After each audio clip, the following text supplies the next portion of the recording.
Bonjour à vous mes frères et sœurs, que Dieu vous bénisse à chacun. Il y a de cela une dizaine d'années, au moins, je ne me rappelle pas trop le nombre d'années, donc j'avais rêvé un grand événement apocalyptique. Je pense que Dieu m'a mis à cœur pour que je puisse vous la raconter. Donc je ne me rappelle pas trop les petits détails, mais j'irai à l'essentiel. Donc pour vous décrire un peu la situation, ce que j'ai vécu, donc il suffit de regarder un peu le film 2012, d'accord, parce que je sais qu'à travers ce film, c'est vrai que pour moi, c'était vraiment la réalité, je vivais cette réalité-là. Et il y a des fois aussi où j'étais mise en situation, où il y avait des fois aussi où Dieu m'enlevait de cette situation, où je voyais ce qui se passait, c'est-à-dire que j'étais dans les airs. Et puis dites-vous bien qu'après ce rêve, je suis restée abattue pendant un mois. Franchement, ça n'allait pas du tout, du tout, du tout. C'était trop présent à l'intérieur de moi. Je disais, Seigneur, c'est pas possible que nous puissions vivre ce genre d'événement.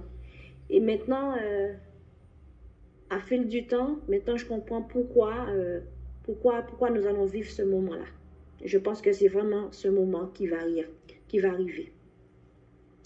Alors, dans ce rêve, j'étais dans ma voiture et j'allais en direction de la ville de Pointe-à-Pitre. Et puis, tout d'un coup, il y a eu un grand tremblement de terre.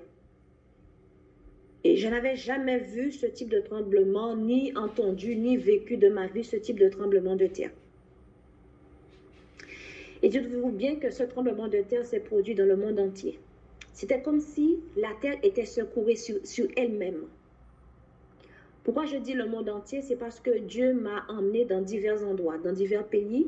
Donc, je ne peux pas vous dire exactement, je ne me rappelle pas trop le pays, mais je sais que Dieu m'a emmené dans divers pays. Et j'ai vu beaucoup de destruction. J'ai vu le désespoir. Et même en parlant, et pourtant c'est un rêve que j'ai eu depuis quelques années, mais j'ai des frissons, même en disant cela. Donc cet événement causa la chute de tous les systèmes économiques, financiers, des bâtiments, grands, petits. Il y a eu beaucoup de décès. Et puis j'ai vu aussi des routes démolies, se diviser en deux. C'est-à-dire il y avait des routes qui étaient en forme de S, et puis il y avait une partie qui était détruite, et on voyait vraiment les précipices. Tout était démoli. On ne pouvait pas aller d'un endroit à l'autre. Tout était démoli. Tout. Donc, il y a des fois où je voulais, c'est-à-dire je voyais ce qui se passait, mais il y a d'autres fois, effectivement, donc je vivais cette situation. Et puis, je me suis vue mourir à 3 reprises. Et je disais, Seigneur, la première fois, j'ai dit, Seigneur, c'est fini pour ta fille, là, je vais mourir. Et puis après, Dieu me sauvait. Deuxième fois, pareil, je répétais la même chose. Et puis la troisième fois, je me suis retrouvée projetée sous les décombres et je disais à Dieu, Seigneur, cette fois-ci, là, Seigneur, là, maintenant ta fille, elle est morte là, plus d'échappatoire. Et puis, je me voyais tomber sur les voitures, donc ça amortissait mon choc. La chute était amortie par les voitures. Et puis, je me suis retrouvée au sol. Moi-même qui ai vécu ce rêve, je vous dis que c'est difficile pour moi d'en parler et d'écrire ce que j'ai vécu. Mes frères et sœurs, dites-vous bien que ce sera très dur. Si par rapport à ce rêve que je suis en train de vous raconter là, ce sera dur. Ce sera dur. Je ne sais pas si vous vous imaginez, mais ce sera dur. Dur pour nous. Même pour nous, les enfants de Dieu. Parce que moi-même qui suis un enfant de Dieu, je me suis vue dans cette situation. Mais Dieu m'a sauvée. J'ai crié à Dieu. Donc, je comprends pourquoi Dieu nous demande de nous sanctifier, pourquoi Dieu nous demande aussi de mettre notre vie en règle devant lui. Parce que ce sera un moment dur, même pour ses enfants, ce sera dur. Mais Dieu va nous protéger, mais dites-vous bien, même par rapport à cette protection, mais on va vivre des choses aussi assez compliquées. Seigneur, s'il te plaît, Père Dieu, que tu puisses avoir pitié de nous. Protège-nous, Seigneur Jésus-Christ. Et dites-vous bien que le film 2012 décrit un peu ce qui nous attend. Même si je sais qu'à travers ce film, qu'il y a un peu d'exagération, comme si Dieu n'existait pas, comme s'il n'était pas au contrôle. Mais dites-vous bien, Dieu, il sera au contrôle. C'est lui qui va nous protéger. C'est lui qui mettra sa main bénissante. Et il a envoyé beaucoup d'anges sur la terre et les anges de Dieu vont nous protéger. Mais même s'il y aura la protection divine, mais on va vivre ces moments-là. Donc, et seul Dieu, seulement lui-même, seul qui pourra vraiment nous protéger. Personne ne pourra nous protéger et personne n'y échappera. Personne. Donc, après ce chaos, j'ai vu beaucoup de personnes devenir fous, désemparés. Ils étaient livrés à eux-mêmes.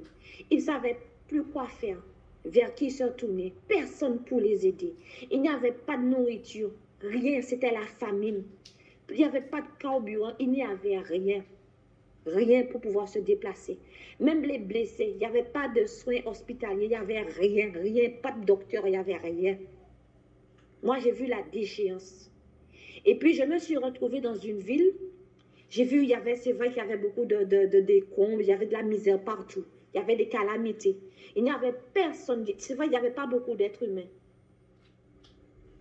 Parce que tout le monde était livré à eux-mêmes et beaucoup d'êtres humains sont morts. Et puis même les routes étaient déformées. Même si tu voulais aller voir ta famille par-ci, par-là, tu ne pouvais pas. Tu ne pouvais pas. Déjà, il n'y avait pas de carburant, il n'y avait rien. Et les routes aussi, tout était écrasé. Tout. Et dans ce rêve, je me rappelle très bien, il y avait un véhicule aussi qui était au milieu de la route. Et on ne pouvait pas la déplacer. Et je me disais, mais pourquoi ces gens-là n'aidaient-ils pas les gens qui étaient démunis? Parce que je savais intérieurement, chose bizarre, hein, intérieurement, qu'il y avait des gens qui savaient ce qui allait se produire. Mais ces gens-là, ils avaient des conteneurs de nourriture, de médicaments, de carburant. Et ces gens-là n'aidaient personne. Personne qui était dans la désolation. Ces gens-là, ils n'avaient pitié pour personne. Parce qu'eux, ils avaient la possibilité de se mettre en sécurité, de se mettre aussi... ils avaient ce qu'il faut. Ils avaient de la nourriture, ils avaient tout ce qu'il fallait. Mais tandis que nous, on n'avait rien. Rien. Et là, dans le rêve, je me rappelle très bien, il y avait un véhicule qui gênait et eux, ils voulaient passer. Mais comme ils ne pouvaient pas passer, j'ai vu qu'ils ont mis un peu d'essence juste pour pouvoir déplacer le véhicule. Une fois le véhicule le véhicule déplacé, et là, à ce moment-là, ils sont partis juste pour déplacer, et puis ils sont partis avec, dites-vous bien sûr qu'ils avaient juste une petite équipe de soldats pour pouvoir les protéger par rapport aux émeutes, tout ça. Et puis après, je me suis vue, j'étais pas très loin d'un bureau administratif. Et ce bureau-là, c'est-à-dire ce bureau, c'était un bureau qui était spécialement fait pour pouvoir recenser les gens qui étaient morts, les pertes humaines. Et j'ai vu mon beau-frère se rendre à ce bureau. Et son attitude, lui, il avait changé. Il était devenu fou. Parce que lui, il avait perdu sa femme et son fils. Donc, et puis, les gens ne comprenaient pas ce qu'il disait. Mais moi, je suis allée et puis je leur ai dit que c'est mon beau-frère. J'ai essayé de le tenir. J'ai tout essayé pour pouvoir l'aider à s'en sortir. Mais c'était vraiment compliqué. Donc, franchement, c'était vraiment trop compliqué. Donc, j'ai dû le laisser. Donc, je lui ai porté secours, mais après un certain moment, je l'ai laissé. Parce qu'il ne voulait pas entendre raison. Et puis, après, petit à petit, la vie a repris son cours. Et puis, les gens, ils ont recommencé ils ont reconstruit leur habitation. Et puis, il y en a plusieurs qui ont retrouvé la raison. Donc, du coup, comme la vie a repris son cours, donc, du coup, les gens, ils ont oublié un peu ce qui s'est produit, l'événement apocalyptique qui s'est produit. Et après, je me suis revue, je me suis vue, moi, dans un carrefour. Et j'étais au téléphone avec ma mère. Je discutais avec elle, et puis de ci et de ça. Et puis, tout d'un coup, je regarde, je tourne la tête, je vois une femme qui montait au ciel. Et je me disais, mais attends, mais c'est l'enlèvement de l'église. Mais c'est vraiment l'enlèvement de l'église. Et je disais à maman, c'est l'enlèvement de l'église. Et tandis que je conversais avec elle, je lui décrivais exactement ce qui se passait. Et je disais à maman, j'ai vu une dame monter. Maman, si la dame monte au ciel, ça veut dire que c'est l'enlèvement de l'église. Ça veut dire que nous aussi, on part, maman, on part au ciel. Et tandis que je parlais avec elle, je sentis quelqu'un me toucher la joue. Donc, je me suis retournée et là, je vis un ange. Et l'ange qui me disait, on y va. Mais le téléphone était toujours dans ma main et je décrivais à ma mère la scène.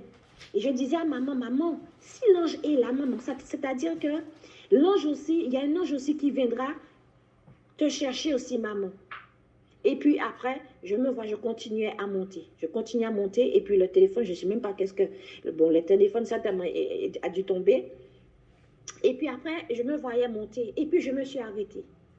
Et là, quand je me suis arrêtée, je demande à l'ange, mais il est où mon mari et mon fils? Et là, il me dit qu'ils ne se sont pas préparés. Donc, ils ne peuvent pas aller au ciel. Je me suis mise à pleurer. Je me suis mise à pleurer. Je me suis mise à pleurer. J'ai dit, comment ils ne se sont pas préparés? Il me dit, oui, ils ne se sont pas préparés. Je me suis mise à pleurer. Je me suis mise à pleurer. Et puis, quand l'ange a vu que j'étais vraiment inconsolable, l'ange m'a dit, prie Dieu. Peut-être que Dieu peut sauver ta famille, peut sauver ton fils et ton mari.